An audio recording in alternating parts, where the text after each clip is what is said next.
ಸುಮತಿಭಿರನುಮೇಯಂ ಶುಭ್ರಕಾಯಂ ಸಖಾಯಂ ಸುಖಮಯಮನಪಾಯಂ ಮುಕ್ತ್ಯುಪಾಯಂ ವಿಮಾಯಂ ನೃಹಜಮಹಮಮೇಯಂ ಧ್ಯೇಯಮಾಂನಾಯಗೇಯಂ ಸದಜಮಸದಜೇಯಂ ಶ್ರೀಸಹಾಯಂ ಭಜೇಯಂ ಅಭ್ರಮಂ ಭಂಗರಹಿತಂ ಅಜಡಂ ವಿಮಲಂ ಸದಾ ಆನಂದತೀರ್ಥಮತುಲಂ ಭಜೆ ತಾಪತ್ರಯಾಪಹಂ ಭವತಿ ಯದನುಭಾವಾತ್ತೇಡಮೂಕೋऽಪಿ ವಾಗ್ಮಿ ಜಡಮತಿರಪಿ ಜಂತುರ್ಜಾಯತೆ ಪ್ರಾಜ್ಞಮೌಲಿಃ ಸಕಲವಚನಚೇತೋ ದೇವತಾ ಭಾರತೀ ಸಾ ಮಮ ವಚಸಿ ನಿಧತ್ತಾಂ ಸನ್ನಿಧಿಂ ಮಾನಸೇ ಚ ಮಿಥ್ಯಾ ಸಿದ್ಧಾಂತದುರ್ಧ್ವಾಂತವಿಧ್ವಂಸನ ವಿಚಕ್ಷಣಃ ಜಯತೀರ್ಥಾಖ್ಯತರನಿರ್ಭಾಸತಾಂ ನೋ ಹೃದಂಬರೆ ಅರ್ಥಿಕಲ್ಪಿತಕಲ್ಪೋಯಂ ಪ್ರತ್ಯರ್ಥಿಗಜಕೇಸರಿ ವ್ಯಾಸತೀರ್ಥಗುರುರ್ಭೂಯಾದಸ್ಮದಿಷ್ಟಾರ್ಥಸಿದ್ಧಜೆ ಪೂಜ್ಯಾಯ ರಾಘವೇಂದ್ರಾಯ ಸತ್ಯಧರ್ಮರತಾಯ ಚ ಭಜತಾಂ ಕಲ್ಪವೃಕ್ಷಾಯ ನಮತಾಂ ಕಾಮಧೇನವೇ ತಪಸ್ವಾಧ್ಯಾಯ ಶುಶ್ರೂಷಾ ಕೃಷ್ಣಪೂಜಾ ರತಂ ಮುನಿಂ ವಿಶ್ವೇಶಮಿಷ್ಟದಂ ವಂದೇ ಪರಿವ್ರಾಟ್ ಚಕ್ರವರ್ತಿನಂ ಶ್ರೀಗುರುಭ್ಯೋ ನಮಃ ಹರಿ ಓಂ. ಇಂದಿನ ಸಂಚಿಕೆಯಿಂದ ಶ್ರೀಮಧ್ವಾಚಾರ್ಯರ ಅಪರೂಪದ ಕೃತಿ ಯಮಕ ಭಾರತ ಪ್ರಾರಂಭ ಆಗಲಿಕ್ಕಿದೆ. ಯಮಕ ಭಾರತ ಬಹಳ ಚಿಕ್ಕದಾದ ಕೃತಿ. ಆದರೆ ನಮಗೆ ಒಂದು 5-10 ಶ್ಲೋಕ ಬಂದ ಕೂಡಲೇ ತುಂಬ ದೊಡ್ಡ ಸ್ತೋತ್ರ ಅನ್ನುವ ಭಾವನೆಯಲ್ಲಿರ್ತೀವಿ. ತುಂಬ ದೊಡ್ಡ ಗ್ರಂಥ ಆಗೋಯಿತು ಅಂತ ಅನಿಸುತ್ತೆ ನಮಗೆ. ಆದರೆ ಈ ಯಮಕ ಭಾರತದಲ್ಲಿ 81 ಶ್ಲೋಕ ಅಂತ ಇದ್ದರೂ ಇದು ಬಹಳ ಚಿಕ್ಕ ಗ್ರಂಥ. ಯಾಕೆಂದರೆ ಹೆಸರೇ ಹೇಳ್ತಾ ಇದೆ ಯಮಕ ಭಾರತ, ಭಾರತದ ಬಗ್ಗೆ ಇದೆ. ಭಾರತ ಅಂದರೆ ನಮ್ಮ ಮಹಾಭಾರತ. ಮಹಾಭಾರತ ಎಷ್ಟು ಶ್ಲೋಕಗಳು, ಬೇಕಾದಷ್ಟು ಲಕ್ಷ ಲಕ್ಷ ಶ್ಲೋಕಗಳಷ್ಟಿರೋ ಮಹಾಭಾರತ, ಅದನ್ನು ಕೇವಲ ಚಿಕ್ಕದಾಗಿ ಒಂದು ಕೃತಿಯಲ್ಲಿ ಸಂಗ್ರಹ ಮಾಡಬೇಕು ಅಂದರೆ 81 ಶ್ಲೋಕದಲ್ಲಿ ಆಚಾರ್ಯರ ಕೌಶಲ ಎಂಥದ್ದು. ಅದು ಮುಖ್ಯಪ್ರಾಣದೇವರ ಅವತಾರರಾದ ಮಧ್ವಾಚಾರ್ಯರಿಗೆ ಮಾತ್ರ ಸಾಧ್ಯ, ವೇದವ್ಯಾಸರ ಶಿಷ್ಯರಿಗೆ ಮಾತ್ರ ಸಾಧ್ಯ ಅಂತ ನಾವು ಊಹಿಸ್ಕೊಳ್ಬೋದು. ವೇದವ್ಯಾಸರ ಪರಮ ಪ್ರೀತಿಗೆ ಪಾತ್ರರಾದವರು ಶ್ರೀ ಮಧ್ವಾಚಾರ್ಯರು. ಅಷ್ಟು ಪ್ರೀತಿ ಆಚಾರ್ಯನ ಕಂಡ್ರೆ. ಹಾಗಾಗಿಯೇ ಬ್ರಹ್ಮಸೂತ್ರಕ್ಕೆ ವಿವರಣೆ, ಮತ್ತು ಭಗವದ್ಗೀತೆಗೆ ವಿವರಣೆ, ಹೀಗೆ ಪ್ರತಿಯೊಂದು ಭಗವದ್ಗೀತೆಗೆ, ಹೀಗೆ ಅನೇಕ ಗ್ರಂಥಗಳಿಗೆ ಮಧ್ವಾಚಾರ್ಯರು ತಾವು ವಿವರಣೆಯನ್ನು ಮಾಡಿದ್ದಾರೆ. ಅದರಲ್ಲಿ ಮಹಾಭಾರತ ತಾತ್ಪರ್ಯ ನಿರ್ಣಯ ಅನ್ನುವ ಗ್ರಂಥ ಬರೆದಿದ್ದಾರೆ ಮಧ್ವಾಚಾರ್ಯರು. ಅದು ನಮಗೆ ದೀರ್ಘವಾದ ಕೃತಿ ಅನಿಸತ್ತೆ. ಆದರೆ ಯಮಕ ಭಾರತ ಇನ್ನೂ ಕೂಡ ಚಿಕ್ಕದು. 81 ಶ್ಲೋಕಗಳಲ್ಲಿ ಇಡೀ ಕೃಷ್ಣನ ಚರಿತ್ರೆ, ಮಧ್ಯಕ್ಕೊಂದೆರಡು ಶ್ಲೋಕ ರಾಮನ ಬಗ್ಗೆನೂ ಬರುತ್ತೆ ನಿಜ. ಆದರೆ ರಾಮ ಬೇರೆ ಅಲ್ಲ, ಕೃಷ್ಣ ಬೇರೆ ಅಲ್ಲ ಅಂತ ನಮ್ಮ ಆಚಾರ್ಯರ ಸಿದ್ಧಾಂತ. ಹಾಗಾಗಿ ಇದು ಪೂರ್ಣ ಕೃಷ್ಣನನ್ನೇ ಇಟ್ಟುಕೊಂಡು ಹೊರಟಿರುವಂಥ ಯಮಕ ಭಾರತ. ಕೃಷ್ಣನ ಪ್ರತಿಯೊಂದು ಘಟನೆಗಳನ್ನು ಯಮಕ ಭಾರತದಲ್ಲಿ ವಿವರಿಸ್ತಾ ಹೋಗ್ತಾರೆ. ಮೊದಲಿಗೆ ಭಗವಂತನ ಧ್ಯಾನ ಮಾಡ್ತಾರೆ, ಆಮೇಲೆ ಸ್ತೋತ್ರಗಳನ್ನು ಮಾಡ್ತಾ ಮುಂದೆ ಕೃಷ್ಣನ ಹುಟ್ಟು, ಕೃಷ್ಣನ ಜನನಿಂದ ಪ್ರಾರಂಭಿಸಿ ಪೂತನ ಸಂಹಾರ ಆಗಬಹುದು, ಗೋವರ್ಧನೋದ್ಧಾರ ಆಗಬಹುದು, ಮತ್ತು ಗೋಕುಲಕ್ಕೆ ಆಗಮನ ಆಗಬಹುದು. ಹೀಗೆ ಪ್ರತಿಯೊಂದು ಕೂಡ ಎಲ್ಲಿಯವರೆಗೆ ಭೀಷ್ಮರ ಉಪದೇಶ ಆಯಿತು, ಭೀಷ್ಮರ ಒಳಗಡೆ ನಿಂತು ಕೃಷ್ಣ ಪರಮಾತ್ಮ ಉಪದೇಶ ನೀಡಿದ, ಆ ಉಪದೇಶ ನೀಡಿದ ಘಟನೆ ಆಗಬಹುದು. ಹೀಗೆ ಒಟ್ಟು ಕೃಷ್ಣನನ್ನೇ ಇಟ್ಟುಕೊಂಡು ಈ ಕಥೆ ಹೊರಟಿದೆ. ಇದು ಉಡುಪಿಯ ಕೃಷ್ಣನನ್ನು ಅರ್ಚಿಸುವಂಥ ಆಚಾರ್ಯರಿಗೆ ಒಳ್ಳೆ ಭೂಷಣವೇ. ಅವರಿಗೆ ಕೃಷ್ಣನ ಮೇಲಿರುವಂಥ ಭಕ್ತಿ ಅದು ತೋರಿಸುತ್ತೆ. ಈ ಗ್ರಂಥದಲ್ಲಿ ಕೃಷ್ಣ ಕಥಾ ಅಂತಲೇ ಪ್ರಸಿದ್ಧಿ ಇದಕ್ಕೆ. ಆಚಾರ್ಯರೇ ಕೃಷ್ಣ ಕಥಾ ಅಂತ ಹೆಸರನ್ನು ಕೂಡ ನೀಡುತ್ತಿದೆ. ಒಂದು ರೀತಿಯಲ್ಲಿ ಅವರು ಮುಂದೆ ಯಮಕ ಭಾರತದ ಶ್ಲೋಕದಲ್ಲಿ ವರ್ಣಿಸ್ತಾ ಕೃಷ್ಣ ಕಥಾ ಅಂತ ಬರುತ್ತೆ. ಹೀಗೆ ಈ ಕೃಷ್ಣನ ಕಥೆ ಅಂತಲೇ ಪ್ರಸಿದ್ಧವಾದ ಈ ಯಮಕ ಭಾರತಕ್ಕೆ ಹೆಸರು ಯಮಕ ಭಾರತ ಅಂತ ಬಂದಿದೆ. ವಿಶೇಷವಾಗಿ ಈ ಯಮಕ ಭಾರತ ಅಂತ ಬಂದಿದ್ದು ಯಾಕೆ ಅಂತ ಒಂದು ಕಾರಣ ಇದೆ. ನಿಜವಾಗಿ ಮಹಾಭಾರತದ ಕಥೆಯನ್ನು ಪ್ರಮುಖವಾಗಿ ಸಂಗ್ರಹ ಮಾಡುವಂಥ ಕೃತಿ. ಕೃಷ್ಣನ ಸರ್ವೋತ್ತಮತ್ವ, ವಾಯುವಿನ ಜೀವೋತ್ತಮತ್ವ ಇವೆರಡನ್ನು ಒಳಗೊಂಡಿರುವಂಥ ಅದ್ಭುತವಾದ ಕೃತಿ ಇದು. ಯಾವುದೇ ಭಗವಂತನ ಅವತಾರಗಳಿಗೆ ಕೃಷ್ಣನಿಗೆ ಭೇದ ಇಲ್ಲ. ಕೃಷ್ಣ ಮತ್ತು ಎಲ್ಲ ಭಗವಂತನ ಅವತಾರ ಒಂದೇ. ಯಾಕೆಂದರೆ ಕೆಲವರು ಕೃಷ್ಣ ಮಾತ್ರ ದೇವರು ಅಂತ ಹೇಳೋರಿದ್ದಾರೆ. ಆದರೆ ಕೃಷ್ಣ ಮಾತ್ರ ಅಲ್ಲ, ಕೃಷ್ಣನ ಜೊತೆಗೆ ರಾಮನಾಗಲಿ, ಬೇರೆ ಯಾವುದೇ ಕೂರ್ಮ, ನರಸಿಂಹ, ಪ್ರತಿಯೊಂದು ಅವತಾರಗಳು ಕೂಡ ಅದು ಆ ಭಗವಂತನಾದ ನಾರಾಯಣನದ್ದೇ ಅಂತ ನಾವು ತಿಳಿಬೇಕು. ಇದು ಆಚಾರ್ಯರ ಸಿದ್ಧಾಂತ. ಈ ಎಲ್ಲ ತಾತ್ವಿಕ ಸಿದ್ಧಾಂತಗಳನ್ನು ಒಳಗೊಂಡು ಜೊತೆಗೆ ಮಹಾಭಾರತದ ಸಂಗ್ರಹಾತ್ಮಕವಾಗಿ ಯಮಕ ಅಲಂಕಾರ ಭೂಯಿಷ್ಠವಾಗಿ ಬಂದ ಅಪರೂಪದ ಶ್ಲೋಕಗಳೇ ಈ ಯಮಕ ಭಾರತ. ಇದರ ಬಗ್ಗೆ ಒಂದು ಮಾತನ್ನು ಹೇಳೋದಿದೆ. ಯಮಕ ಭಾರತವನ್ನು ಯಾವಾಗ ಮಧ್ವಾಚಾರ್ಯರು ರಚನೆ ಮಾಡಿದರು ಅಂತ ನಮಗೆ ಸಹಜವಾಗಿ ಪ್ರಶ್ನೆ ಬರುತ್ತೆ. ನಮಗೆ ಮಧ್ವ ವಿಜಯದಲ್ಲಿ ಒಂದು ಮಾತನ್ನು ನಾರಾಯಣ ಪಂಡಿತಾಚಾರ್ಯರು ತಾವು ಹೊಗಳುತ್ತಾರೆ. ಭಗವಂ ಚಿತ್ರ ಕವಿತಾಂ ಲೌಕಿಕೀಂ ದರ್ಶಯನ್ ಕಿಲ ಗೋಪ್ಯಂ ಭಾರತ ಸಂಕ್ಷೇಪಂ ಅಕೃಥಾ ವಿಶ್ವವಿಸ್ಮಯಂ. ಆಚಾರ್ಯರು ಬರೆದ ಗ್ರಂಥ, ವಿಶ್ವಜ್ಞರಿವರು, ಇಡೀ ಜಗತ್ತಿಗೆ ಜಗದ್ಗುರುಗಳಿವರು. ಅಂಥ ಜಗದ್ಗುರುಗಳಾದ ಮಧ್ವಾಚಾರ್ಯರು ಬರೆದ ಕೃತಿಯಿಂದ ಮೇಲೆ ಅದು ಎಲ್ರಿಗೂ ಆಶ್ಚರ್ಯಕರವಾದ ಕೃತಿನೇ ಆಗಬೇಕು. ಯಾಕೆಂದರೆ ಒಂದು ಮಾತಿದೆ, ಶಾಸ್ತ್ರಗಳಲ್ಲಿ ಅತಿಯಾದ ಸಾರವಾದ ಶಾಸ್ತ್ರ ಯಾವುದು?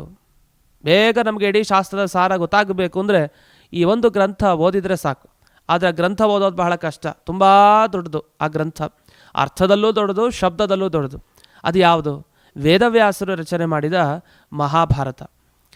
ಈ ಮಹಾಭಾರತ ಗ್ರಂಥ ಏನಿದೆ ಅದರ ಸಾರನೇ ಯಮಕ ಭಾರತ ಅಂತ ನಾವು ನೋಡಿದ್ವಿ. ಯದಿಹಾಸ್ತಿ ತದನ್ಯತ್ರ ಎನ್ನೇ ಹಾಸ್ತಿ ನ ಕುತ್ರಚಿತ್. ಮಹಾಭಾರತದಲ್ಲಿ ಏನಿದೆಯೋ ಅದೇ ಜಗತ್ತಿನಲ್ಲಿ ಇರೋದು.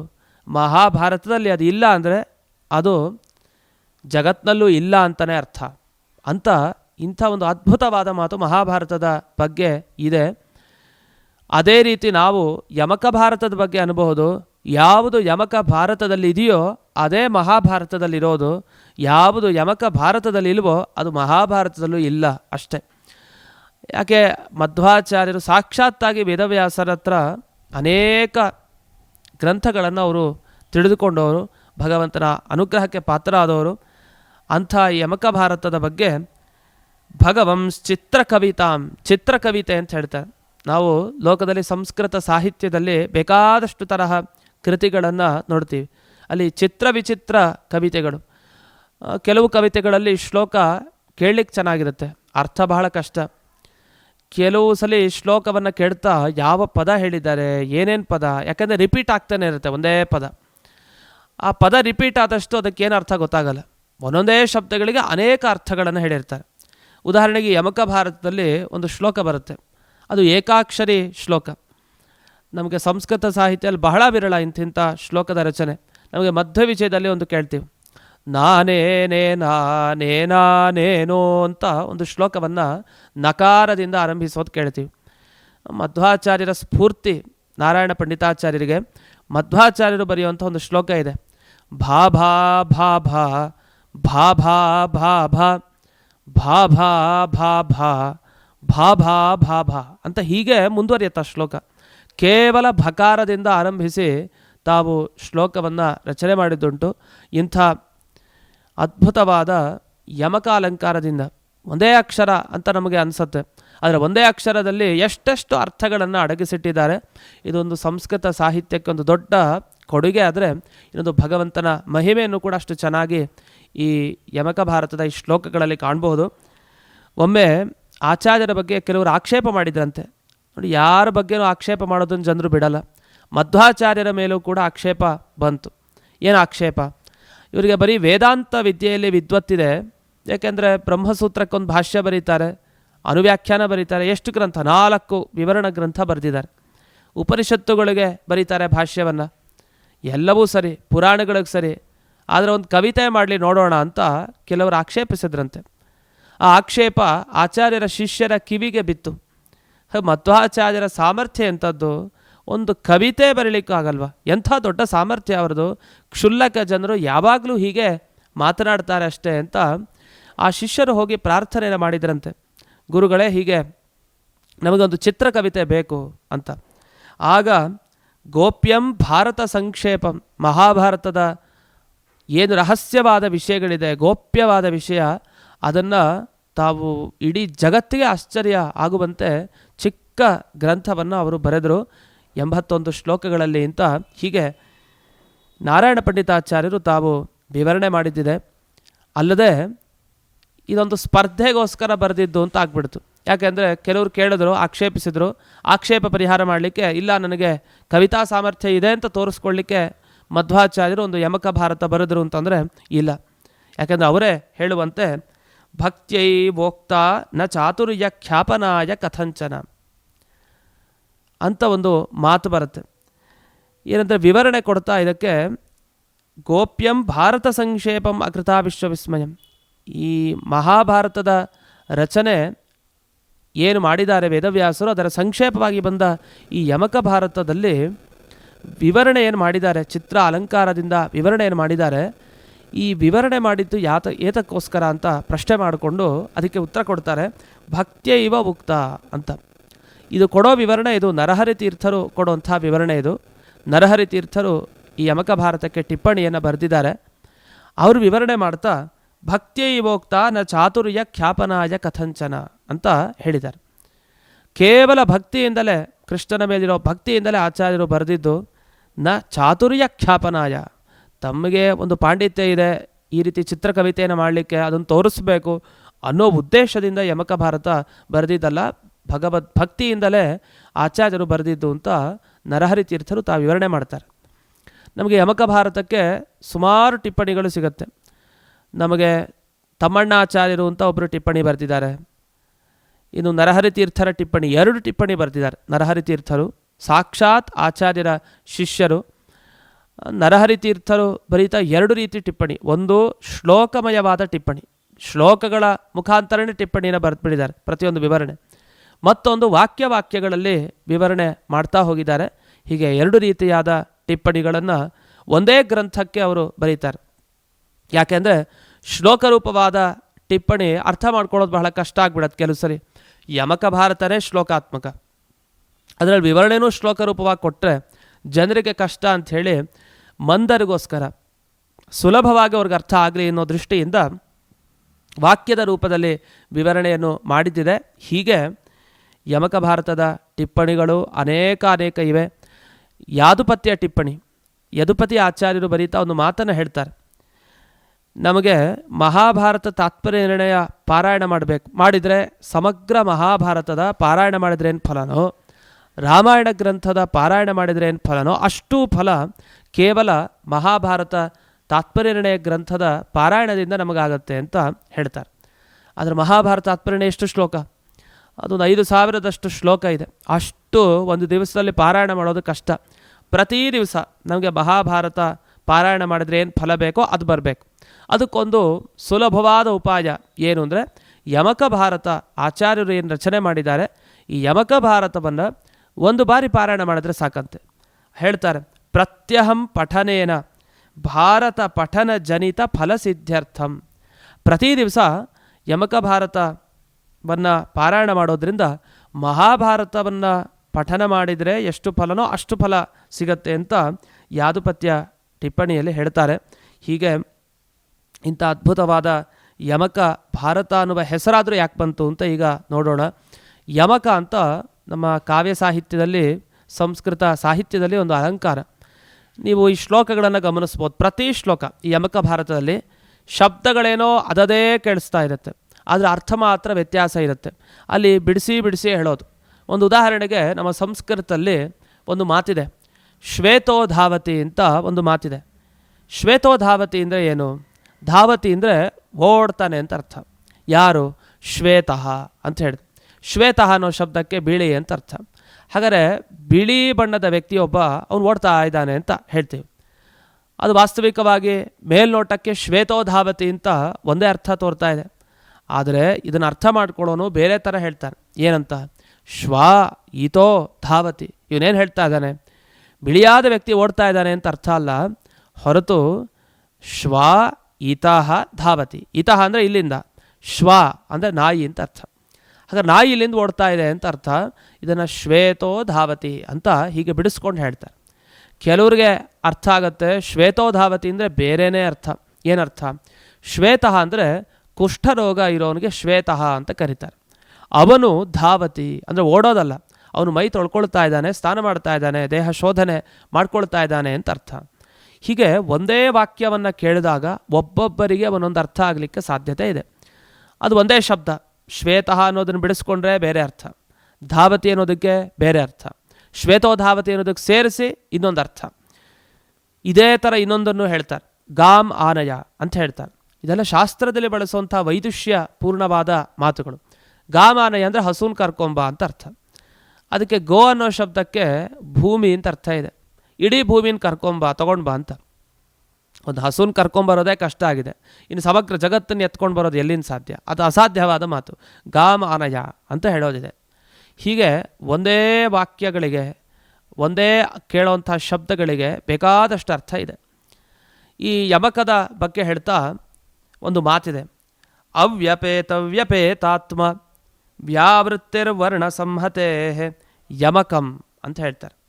ಪ್ರತಿ ಶ್ಲೋಕ ಯಮಕ ಅಲಂಕಾರ ಹಾಕಿದ್ದಾರೆ. ಅದು ಅಲಂಕಾರ ಮಾಡೋದು ಅಂದರೆ ಹಾಗೆ, ಒಂದು ಗ್ರಂಥ ಚೆನ್ನಾಗಿ ಕಾಣಬೇಕು ಅಂದರೆ ಅದಕ್ಕೆ ಶಬ್ದಗಳನ್ನು ಚೆನ್ನಾಗಿ ಹಾಕಿರಬೇಕು, ಅರ್ಥನೂ ತುಂಬ ಗಂಭೀರವಾಗಿ ಅಲ್ಲಿ ತಿಳಿಸೋವಂಥದ್ದಾಗಿರಬೇಕು. ಅಂಥ ಗ್ರಂಥ ಬಹಳ ಚೆನ್ನಾಗಿರುತ್ತೆ. ನಾವೆಲ್ಲ ನಮ್ಮ ದೇಹಕ್ಕೆ ಅಲಂಕಾರ ಮಾಡ್ಕೊಳ್ತೀವಿ, ಯಾಕೆ? ನಮ್ಮ ದೇಹ ಚೆನ್ನಾಗಿ ಕಾಣಲಿ ಅಂತ. ಹಾಗೆ ಒಂದು ಗ್ರಂಥ ಚೆನ್ನಾಗಿ ಕಾಣಬೇಕು ಅಂದರೆ ಅದರಲ್ಲಿರೋ ಶಬ್ದಗಳು ಮತ್ತೆ ಮತ್ತೆ ಅದದೇ ಶಬ್ದಗಳು ಬಳಸಿದಾಗ ಹೊಸ ಹೊಸ ಅರ್ಥ ನಮಗೆ ತಿಳಿಬೇಕು. ಅಂಥ ಅರ್ಥವನ್ನು ತಿಳಿಸುವಂಥ ಶಬ್ದವನ್ನು ಬಳಸಿದಾಗ ಅದು ವಿಶೇಷವಾದ ಗ್ರಂಥ ಆಗುತ್ತೆ. ಆ ನಿಟ್ಟಿನಲ್ಲಿ ಯಮಕ ಭಾರತದ ಮೊದಲನೇ ಪದ್ಯ ನಾವೀಗ ಆಲಿಸೋಣ. ಪ್ರತಿ ಪದ್ಯ ಗಮನಿಸ್ತಾ ಹೋಗಿ ಅದದೇ ಶಬ್ದಗಳು ಅನಿಸುತ್ತೆ, ಆದರೆ ಹೊಸ ಹೊಸ ಅರ್ಥ. ಒಬ್ಬರು ದೊಡ್ಡ ವಿದ್ವಾಂಸರು ಹೇಳಿದ್ದಿದೆ, ಯಮಕ ಭಾರತದಲ್ಲಿ ಹೇಗಿದೆ ಅಂದರೆ ಅದು ಚಿಕ್ಕ ಬಾಲಕೃಷ್ಣನ ಚಿಕ್ಕ ಬಾಯಿಯಂತೆ ಇದೆ ಅಂತ. ಅಂದರೆ ಆ ಚಿಕ್ಕ ಬಾಯಿಯಲ್ಲಿ ಏನೇನು ಕಾಣಿತು, ಸಮಗ್ರ ಬ್ರಹ್ಮಾಂಡ ಏನೇನಿದು ಎಲ್ಲನೂ ಕಾಣ್ತಾ ಇದೆ. ಅಲ್ಲಿ ಆ ಚಿಕ್ಕ ಬಾಲಕೃಷ್ಣನೂ ಕಾಣ್ತಾ ಇದ್ದಾನೆ, ಯಶೋಧಾದೇವಿಯೂ ಕಾಣ್ತಾ ಇದ್ದಾಳೆ. ಅಂದರೆ ಯೋಚನೆ ಮಾಡಿದಷ್ಟು ಅಷ್ಟು ಬ್ರಹ್ಮಾಂಡದಂತೆ ವಿಶಾಲವಾದ ವಸ್ತುಗಳು ಕಾಣುತ್ತೆ ಆ ಕೃಷ್ಣನ ಪುಟ್ಟ ಬಾಯಿಯಲ್ಲಿ. ಹಾಗೆ ಈ ಚಿಕ್ಕ ಮಹಾಭಾರತದ ಸಾರ ಸಂಗ್ರಹ ರೂಪದಂತಿರುವ ಯಮಕ ಭಾರತದಲ್ಲಿ ಅಷ್ಟು ಬ್ರಹ್ಮಾಂಡದಂತಹ ಅರ್ಥಗಳು ನಮಗೆ ತೋರುತ್ತೆ, ಯೋಚನೆ ಮಾಡಿದಷ್ಟು ತಿಳಿತಾ ಇದೆ. ಅಂಥ ಈ ಯಮಕ ಭಾರತದ ಮೊದಲನೆಯ ಪದ್ಯ ಹೀಗಿದೆ, ಅದನ್ನೀಗ ಆಲಿಸೋಣ. ಧ್ಯಾಯೇತ್ ಪರಮಾನಂದಂ ಯನ್ಮಾತಾ ಪತಿಮಯದ ಪರಮಾನಂದಂ ಉಜ್ಜಿತ ಪರಮಾನಂ ದಂಪತ್ಯಾದ್ಯಾಶ್ರಮೈ ಸದೈವ ಪರಮಾನಂದಂ ಅಂತ ಹೇಳಿದ್ದಾರೆ. ಈ ಶ್ಲೋಕದ ಅರ್ಥವನ್ನು ನೋಡೋ ಮುಂಚೆ ಒಂದನ್ನು ಗಮನಿಸಬೇಕು. ಈ ಶ್ಲೋಕದ ಪ್ರತಿ ಸಾಲಿನಲ್ಲಿ ಒಂದು ಶಬ್ದ ಹಾಕಿದ್ದಾರೆ, ಪರಮಾನಂದಂ ಅಂತ ಒಂದು ಶಬ್ದ. ಕೊನೆಗೆ ಬಂದರೆ ಪರಮಾನಂದಂ, ಮೂರನೇ ತಗ್ ಬಂದರೆ ಪರಮಾನಂದಂ, ಕೊನೆಗೆ ಪರಮಾನಂದಂ. ನಿಜವಾಗಿ ಇದನ್ನು ಓದ್ದವ್ರಿಗೆ ನಿಜವಾದ ಆನಂದ ಸಿಗತ್ತೆ. ನಿಜ. ಒಂದು ಮಾತಿದೆ, ಮಹಾನಂದ ತೀರ್ಥಸ್ಯ ಯೇ ಭಾಷ್ಯ ಭಾವಂ ಮನೋವಾಗ್ಭಿರಾವರ್ತಯಂತೆ ಸ್ವಶಕ್ತ್ಯ ಸುರಾದ್ಯ ನರಾಂತ ಮುಕುಂದ ಪ್ರಸಾದಾತ್ ಇಮಂ ಮೋಕ್ಷಮೇತೆ ಭಜಂತೆ ಸದೇತಿ ಅಂತ ಒಂದು ಮಾತಿದೆ. ಮಧ್ವಾಚಾರ್ಯರ ಹೆಸರು ಆನಂದ ತೀರ್ಥರು ಅಂತ. ಆನಂದ ತೀರ್ಥರು ಅಂತ ಯಾಕೆ ಕರೀತಾರೆ? ಅವರು ಬರೆದ ಪ್ರತಿ ಶಾಸ್ತ್ರಗಳು ಅದು ಆನಂದಪ್ರದ, ಆನಂದವನ್ನು ನೀಡೋದು, ಅದು ಜಗದಾನಂದಕಾರಕ, ಮೋಕ್ಷಾನಂದಕಾರಕ ಆ ಶಾಸ್ತ್ರಗಳು. ಅದನ್ನು ಬರೀ ಕೇವಲ ಭಾಷ್ಯ ಗ್ರಂಥ ಅಷ್ಟೇ ಅಲ್ಲ, ಅವರು ಬರೆದ ಭಾಷ್ಯಕ್ಕೆ ವಿವರಣೆ ಏನಿದೆ ಅಷ್ಟೇ ಅಲ್ಲ, ಅವರು ಬರೆದ ಪ್ರತಿಯೊಂದು ಭಾಷ್ಯದ ರೀತಿಯಲ್ಲೇ ಇದೆ ನಿಜವಾಗಿ. ಅಂಥ ಪ್ರತಿ ಗ್ರಂಥ ಯಾರು ಮಾತಿನ ಮುಖಾಂತರ, ಮನಸ್ಸಿನ ಮುಖಾಂತರ ತಾವು ನಿರಂತರ ಚಿಂತಿಸ್ತಾ ಹೇಳ್ತಾ ಇರ್ತಾರೋ ಅಂಥವರಿಗೆ ಏನು ಫಲ ಅಂದರೆ ಅದು ಅಂತಹವರಿಗೆ ಅಂದರೆ ಎಂಥವರಿಗೆ? ಸುರಾದ್ಯ ನರಾಂತಾಹ ಅಂತ ಹೇಳ್ತಾರೆ. ದೇವತೆಗಳಿಂದ ಹಿಡಿದು ಕೆಳಮಟ್ಟದ ಮನುಷ್ಯರವರೆಗೆ ಮೋಕ್ಷಮೇತೆ ಭಜಂತೆ ಸದೇತಿ, ಮೋಕ್ಷ ದೊರೆಯುತ್ತೆ ಅಂತ ಹೇಳ್ತಾರೆ. ಯಾವ ಶಾಸ್ತ್ರ ನಾವು ಮನಸ್ಸಿನ ಮುಖಾಂತರ ಚಿಂತಿಸ್ತಾ, ಮಾತಿನ ಮುಖಾಂತರ ನಾವು ವರ್ಣಿಸ್ತಾ ಇದ್ದೇವೋ ಆ ಶಾಸ್ತ್ರ ನಮಗೆ ಮೋಕ್ಷ ಕೊಡುತ್ತೆ ಅಂದರೆ ಅದು ನಮ್ಮ ಆಚಾರ್ಯರ ಏಕೈಕ ಶಾಸ್ತ್ರಗ್ರಂಥಗಳು.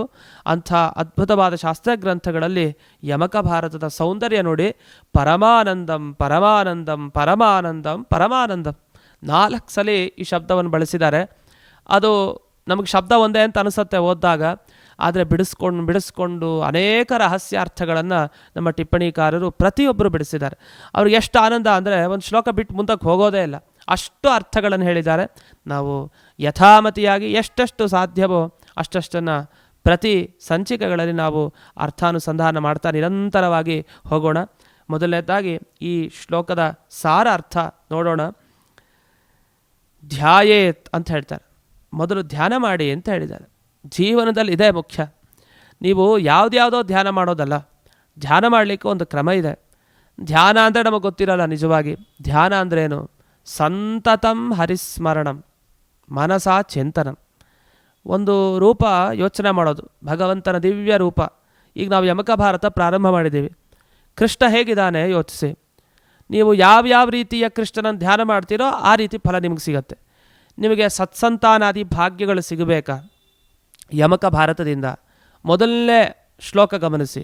ಪ್ರತಿ ಶ್ಲೋಕಕ್ಕೂ ಒಂದೊಂದು ಫಲ ಹೇಳ್ಬೋದು ನೀವು ಯಮಕ ಭಾರತದಲ್ಲಿ. ಯಾಕೆಂದರೆ ಯಾವ ರೀತಿ ಚಿಂತನೆ ಬಂತು ಆ ರೀತಿ ಫಲ. ನಮಗೊಂದು ಮಾತಿದೆ, ನಮಗೆ ಯಾರು ತುಂಬ ಸಮಸ್ಯೆ ಆಗಿಬಿಟ್ರೆ ನಮ್ಮ ದೊಡ್ಡ ದೊಡ್ಡ ಗುರುಗಳು, ಸನ್ಯಾಸಿ ಗುರುಗಳು ತಾವೇನು ಮಾಡ್ತಾಯಿದ್ರು, ಅವರು ಯಾರೋ ಒಬ್ಬ ಬಂದರು ಅವ್ರ ಹತ್ರ ಬಂದು, ನೋಡಿ ಸ್ವಾಮಿ, ನನಗೆ ಜೀವನದಲ್ಲಿ ಬಹಳ ಸಮಸ್ಯೆ ಆಗಿದೆ, ಮದುವೆ ಆಗಬೇಕಾಗಿದೆ, ಮದುವೆ ಆಗಲಿಕ್ಕೆ ತುಂಬ ತೊಂದರೆಗಳು ಅಂತ ಅನ್ನಿಸ್ತಾ ಇದೆ, ವರ್ಷಗಳು ಕಳೀತಾ ಇದೆ, ಆದರೆ ಮದುವೆ ಮಾತ್ರ ಆಗ್ತಾ ಇಲ್ಲ, ಏನಾರೊಂದು ನನಗೆ ಅನುಗ್ರಹ ಮಾಡಿ ಅಂತ. ಜ್ಯೋತಿಷ್ಯ ಹೇಳಬೇಕು, ಜ್ಯೋತಿಷ್ಯ ಎಲ್ಲ ಕೇಳಾಗಿದೆ ಸ್ವಾಮಿ, ಗುರುಗಳ ಅನುಗ್ರಹ, ದೇವರ ಅನುಗ್ರಹ ಹೇಗಿದೆ ಗೊತ್ತಿಲ್ಲ, ನೀವೇನು ಮಾತಾಡ್ತೀರೋ ಹಾಗೆ ನಾನು ಒಪ್ಕೊಳ್ತೀನಿ ಅಂತ. ಸರಿ, ಅವರು ಯೋಚಿಸಿದ್ರು, ನಮಗೆ ಪರಮ ಪ್ರಮಾಣ ಗ್ರಂಥ ಯಾವುದು? ನಮಗೆ ಮಧ್ವಾಚಾರ್ಯರ ಶಾಸ್ತ್ರವೇ ನಿರ್ಣಾಯಕ. ಏನೇ ಪ್ರಶ್ನೆಗಳು ಬಂದರೂ ಅದು ಉತ್ತರ ಕೊಡುತ್ತೆ ಆ ಶಾಸ್ತ್ರಗಳು. ಅದರಲ್ಲಿಲ್ಲದೆ ಇರೋದು ಏನೂ ಇಲ್ಲ, ಅದರಿಂದಲೇ ಉತ್ತರ ಕೊಡೋಣ ಅಂತ ಆ ದೊಡ್ಡ ಗುರುಗಳು ತಾವು ಮಹಾಭಾರತ ತಾತ್ಪರ್ಯ ನಿರ್ಣಯ ಗ್ರಂಥ, ನಮಗೆ ಯಮಕ ಭಾರತ ಮಹಾಭಾರತ ತಾತ್ಪರ್ಯ ನಿರ್ಣಯ ಪಾರಾಯಣ ಮಾಡಿದರೆ ಏನು ಫಲನೋ, ಮೂಲ ಮಹಾಭಾರತ ವೇದವ್ಯಾಸ ಮಹಾಭಾರತ ಏನಿದೆ ಅದನ್ನು ಪಾರಾಯಣ ಮಾಡಿದರೆ ಏನು ಫಲನೋ ಅಷ್ಟು ಪುಣ್ಯವನ್ನು ಯಮಕ ಭಾರತ ನೀಡ್ತಾ ಇದೆ. ಈ 3 ಗ್ರಂಥಗಳನ್ನು ನೆನಪಿಸ್ಕೊಳ್ಳಿ. ಅಲ್ಲಿ ಮಹಾಭಾರತ ತಾತ್ಪರ್ಯ ನಿರ್ಣಯ ಮಧ್ವಾಚಾರ್ಯರ ಗ್ರಂಥ ಏನಿದೆ ಅದನ್ನು ತೆಗೆದ್ರಂಥವ್ರು, ಬಾ ನಿನಗೆ ಸಮಸ್ಯೆಗೆ ಪರಿಹಾರ ಹೇಳ್ತೀನಿ ಅಂತ ತುಂಬ ಹೊತ್ತು ಧ್ಯಾನ ಮಾಡಿ ಯಾರನ್ನು, ಆಚಾರ್ಯರನ್ನು, ವೇದವ್ಯಾಸರನ್ನು ಎಲ್ಲ ಪ್ರಾರ್ಥನೆ ಮಾಡಿ ತಾವು ಆ ಮಹಾಭಾರತ ತಾತ್ಪರ್ಯ ನಿರ್ಣಯವನ್ನು ತೆಗೆದ್ರಂತೆ. ತೆಗೆದಾಗ ಬಲಭಾಗದಲ್ಲಿ ಏನು ಬಂತು, ಎಡಭಾಗದಲ್ಲಿ ಏನು ಬಂತು. ಒಂದು ತೆಗೆದಾಗ ಬುಕ್ಕು ಬಲಪುಟ ಎಡಪುಟ ಬರುತ್ತೆ. ಅಲ್ಲಿ ಬಲಪುಟ ನೋಡಿ ಫಲ ಹೇಳೋದು, ಅದೇನು ಬಂತು ಅಷ್ಟು ಇವನಿಗೇನು ಉತ್ತರ ಹೇಳಬೇಕು ನಾನು ಅದನ್ನು ತಿಳಿಸಿ ಆಚಾರ್ಯರೇ ಅಷ್ಟೆ. ಗ್ರಂಥಗಳ ರೂಪದಲ್ಲಿ ಮಧ್ವಾಚಾರ್ಯರಿರ್ತಾರೆ, ಪ್ರತಿಯೊಬ್ಬ ಗ್ರಂಥಕರ್ತೃಗಳ ಹಾಗೆ. ಯಮಕ ಭಾರತ ಅಂದರೆ ಅದು ಆಚಾರ್ಯರ ದಿವ್ಯ ರೂಪ. ನಮ್ಮ ಮನೆಗಳಲ್ಲಿ ಯಮಕ ಭಾರತ ಬರಬೇಕು, ಆ ಯಮಕ ಭಾರತ ಇಟ್ಕೊಂಡು ಪಾರಾಯಣ ಮಾಡಬೇಕು ಅಂತ ಸುಂದರವಾದ ಆಚಾರ್ಯರ ಕೃತಿ. ಯಮಕ ಭಾರತ ಬಂದಿದೆ ಅಂದರೆ ಮಧ್ವಾಚಾರ್ಯರು ಯಮಕ ಭಾರತದ ರೂಪದಲ್ಲಿ ಬಂದಿದ್ದಾರೆ ಅಂತ ಅರ್ಥ. ಆ ಮಧ್ವಾಚಾರ್ಯರ ಮಹಾಭಾರತ ತಾತ್ಪರ್ಯ ಗ್ರಂಥ ಏನಿದೆ ಅದನ್ನು ತೆಗೆದು ಕೂಡಲೇ ಆ ವ್ಯಕ್ತಿಗೆ ಆ ದೊಡ್ಡ ಶ್ರೀಗಳು ಉತ್ತರ ಕೊಟ್ರಂತೆ. ಏನಂದರೆ, ನೋಡು, ನಿನಗೆ ಖಂಡಿತ ವಿವಾಹ ಆಗುತ್ತೆ, ಯೋಚಿಸಬೇಡ, ಸತ್ಯದಲ್ಲೇ ಶೀಘ್ರದಲ್ಲೇ ಆಗುತ್ತೆ ನಿನಗೆ. ಹೇಗೆ ಹೇಳಿದ್ರಿ ಸ್ವಾಮಿ? ಯಾರ್ಯಾರ ಹತ್ರ ಕೇಳಿದ್ನೋ ಅವರೆಲ್ಲ ಹೇಳಿದ್ದು ಒಂದೇ ಮಾತು, ನಿನಗೆ ಈ ಜನ್ಮದಲ್ಲಿ ಯೋಗನೇ ಇಲ್ಲ ಬಿಡು ಅಂತ.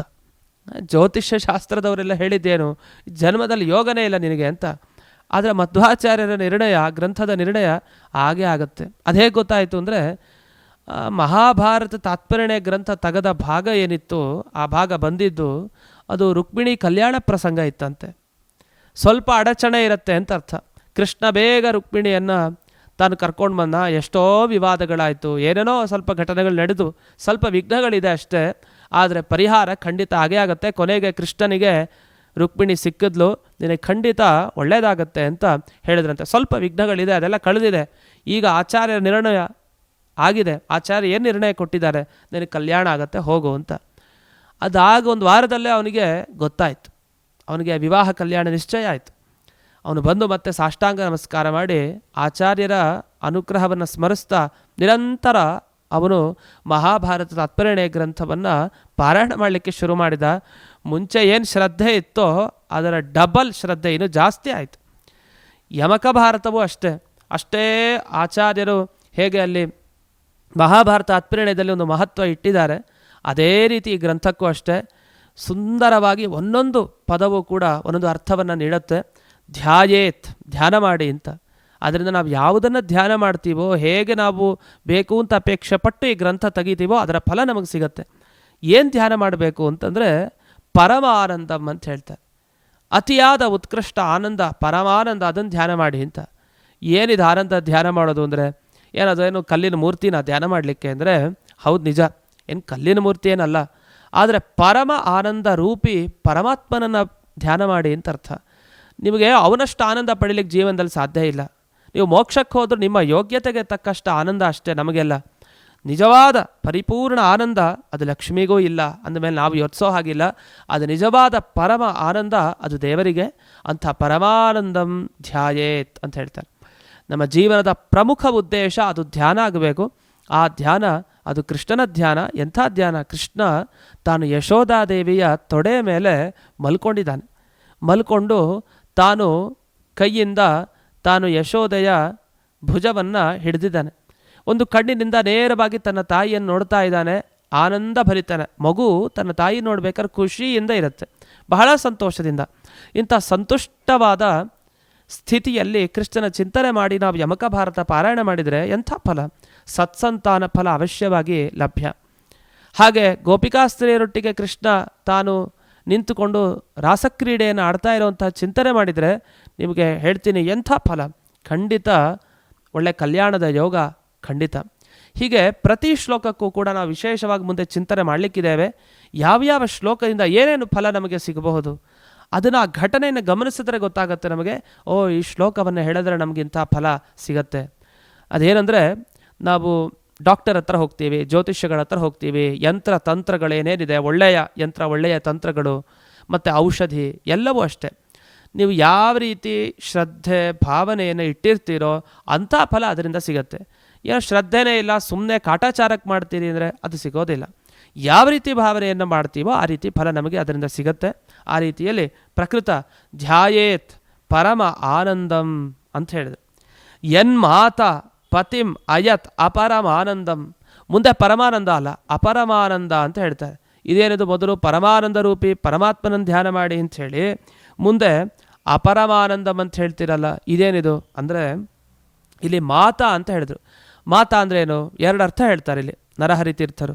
ಒಂದು ಮಾತಾ ಅಂದರೆ ಜಗನ್ಮಾತೆ. ಯಾರು ಜಗನ್ಮಾತೆ? ಲಕ್ಷ್ಮೀದೇವಿ. ಆ ಲಕ್ಷ್ಮೀದೇವಿ ಇಲ್ಲಿ ಮಾತಾ ಅಂತ ಅನ್ನಿಸ್ಕೊಳ್ತಾಳೆ. ಅಂಥ ಮಾತಾ ಲಕ್ಷ್ಮೀದೇವಿ ತಾನು ಗಂಡನನ್ನಾಗಿ ಪಡಿಬೇಕು ಅಂತ ಯಾರನ್ನ ಬಯಸಿದ್ಲು? ಅಂದಿನ ದಿವಸ ಕ್ಷೀರ ಸಮುದ್ರ ಮಥನ ಆಯಿತು. ಮಥನ ಕಾಲದಲ್ಲಿ ಅಲ್ಲಿ ಹೊರಗೆ ಬಂದು ಲಕ್ಷ್ಮೀದೇವಿ, ಅವಳ ಕೈಲೆಲ್ಲ ಹಾರ ಇತ್ತು. ಒಬ್ಬೊಬ್ಬ ದೇವತೆಯ ಹತ್ರ ಬಂದಳು, ಎಲ್ಲ ಕಡೆ ದೋಷವನ್ನು ಕಂಡ್ಲು. ದೋಷ ಕಾಣದೇ ಇರೋಂಥ ತನ್ನ ಪತಿಯಾಗಿ ಮುಂದಾಗಿದ್ದು ಆ ವಿಷ್ಣುವೇ ಸಿಕ್ಕಿದ್ದು. ಆ ವಿಷ್ಣುವಿನ ಕೊರಳಿಗೆ ಹಾರವನ್ನು ಹಾಕಿದ್ಲು. ಪತಿಯನ್ನಾಗಿ ಮಾಡಿಕೊಂಡ್ಳು ಲಕ್ಷ್ಮೀದೇವಿ. ಯಾಕೆ ಪತಿಯನ್ನಾಗಿ ಮಾಡಿಕೊಂಡ್ಳು ಅಂದರೆ ಅಪರಮಾನಂದಂ ಅಂತ ಹೇಳ್ತಾರೆ. ಯಾಕೆಂದರೆ ಅವಳಿಗೆ ಆನಂದ ಬೇಕಾಗಿದೆ. ಅವಳು ನಿಜವಾದ ಆನಂದ ಯಾರಿಂದ ಸಿಗುತ್ತೆ ಗೊತ್ತಾಯ್ತು ಅವಳಿಗೆ. ಬ್ರಹ್ಮದೇವರಿಂದಲ್ಲ, ರುದ್ರದೇವರಿಂದಲ್ಲ, ಎಲ್ಲ ದೇವತೆಗಳಲ್ಲಿ ದೋಷ ಇದೆ. ಅವ್ರು ನನಗೆ ಬೇಕಾದ ಆನಂದ ಎಲ್ಲಿ ಕೊಡ್ತಾರೆ? ನಿಜವಾದ ಆನಂದ ಯಾರಿಂದ ಸಿಗತ್ತೆ ಅಂದರೆ ಅದು ವಿಷ್ಣುವಿನಿಂದ, ನಾರಾಯಣನಿಂದಲೇ ಸಿಗೋದು ಅಂತ ಆ ನಾರಾಯಣನ್ನೇ ಪತಿಯನ್ನಾಗಿ ಪಡೆದ್ಲು ಅಂತ. ಅಪರಮ ಅಂದರೆ ಇಲ್ಲಿ ಅಹ. ಅಹ ಅಂದರೆ ಪರಮಾತ್ಮ ಅಂತ ಅರ್ಥ. ಒಂದೊಂದು ಅಕ್ಷರಕ್ಕೂ ದೇವರೇ ಅಂತ ಅರ್ಥ. ಅಲ್ಲಿ ಅಹ ಅಂದರೆ ಪರಮಾತ್ಮ, ಅ ಇತಿ ಬ್ರಹ್ಮ ಅಂತ ಹೇಳ್ತಾರೆ ವೇದವಾಕ್ಯಗಳಲ್ಲಿ.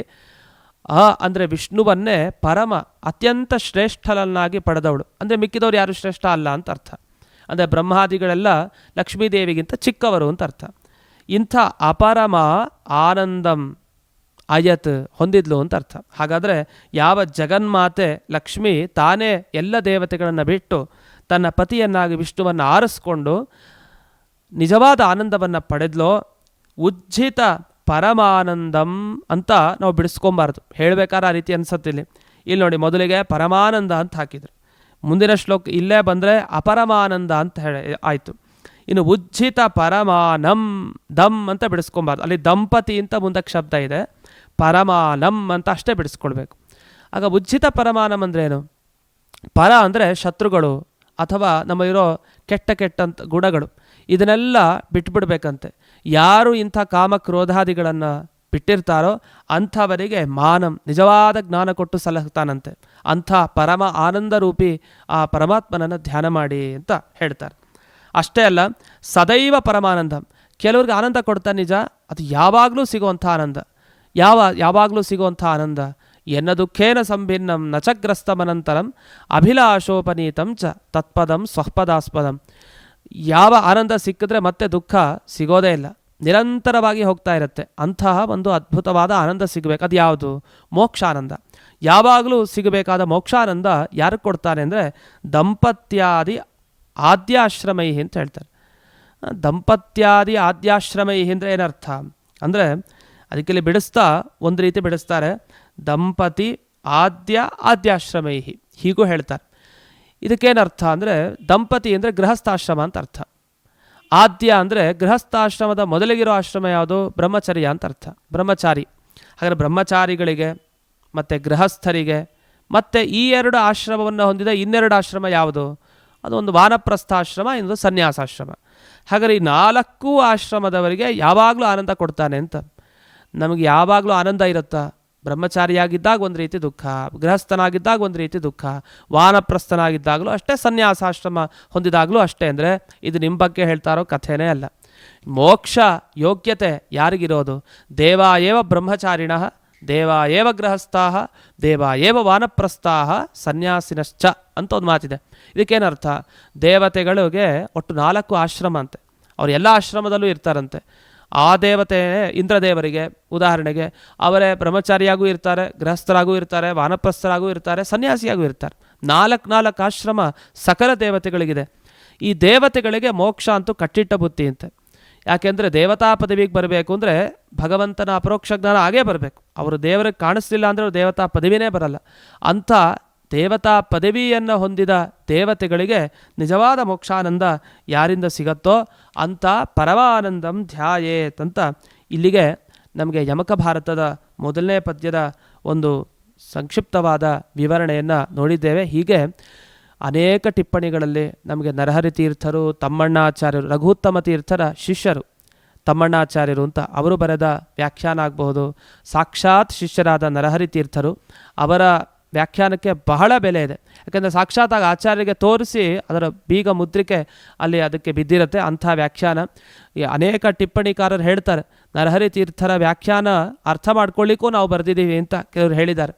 ಹಾಗೆ ಯದುಪತ್ಯಾಚಾರ್ಯರು, ಹೀಗೆ ಅನೇಕರು ಈ ಅದ್ಭುತವಾದ ಯಮಕ ಭಾರತ ಗ್ರಂಥಕ್ಕೆ ಹಲವಾರು ಅರ್ಥಗಳನ್ನು ಹೇಳಿದ್ದಾರೆ. ಇವತ್ತಿನ ದಿವಸ ನಾವು ಮೊದಲನೇ ಶ್ಲೋಕವನ್ನು ಆಲಿಸಿದ್ದೇವೆ. ಹೀಗೆ ಮುಂದಿನ ಸಂಚಿಕೆಗಳಲ್ಲೂ ಇನ್ನು ಪ್ರತಿಯೊಂದು ಶ್ಲೋಕಗಳನ್ನು ಗಮನಿಸ್ತಾ ಹೋಗೋಣ ಅಂತ ಹೇಳ್ತಾ, ಇಂದಿನ ಈ ಜ್ಞಾನ ಸಂಚಿಕೆಯ ಪ್ರಾಯೋಜಕತ್ವವನ್ನು ಅತಿಯಾದ ಬಹು ಉತ್ಸಾಹದಿಂದ ವಹಿಸಿದ್ದಾರೆ ಶ್ರೀ ಬದ್ರಿನಾಥ್ ಕುಟುಂಬ ಮತ್ತು ಬದ್ರಿನಾಥ್ ಅವರ ಮಗ ಗಿರಿಯವರು ಹಾಗೆ ಅವರ ತಂದೆ ಶ್ರೀ ಬದ್ರಿನಾಥ್ ಅವರು, ಹಾಗೆ ಒಟ್ಟು ಕುಟುಂಬಕ್ಕೆ ವಿಶೇಷವಾಗಿ ಶ್ರೇಯೋಭಿವೃದ್ಧಿ ಆಗಲಿ ಅಂತ ಆಶಿಸ್ತಾ ಈ 2 ಮಾತುಗಳನ್ನು ಅಸ್ಮತ್ ಗುರುವಂತರ್ಗತ ವ್ಯಾಸತೀರ್ಥ ಗುರುವಂತರ್ಗತ ಭಾರತೀರಮಣ ಮುಖ್ಯ ಪ್ರಾಣಾಂತರ್ಗತ ಶ್ರೀಮನ್ಮೂಲ ಗೋಪಾಲಕೃಷ್ಣನಿಗೆ ಅರ್ಪಣೆ ಮಾಡ್ತೇನೆ. ಶ್ರೀಕೃಷ್ಣಾರ್ಪಣಮಸ್ತು.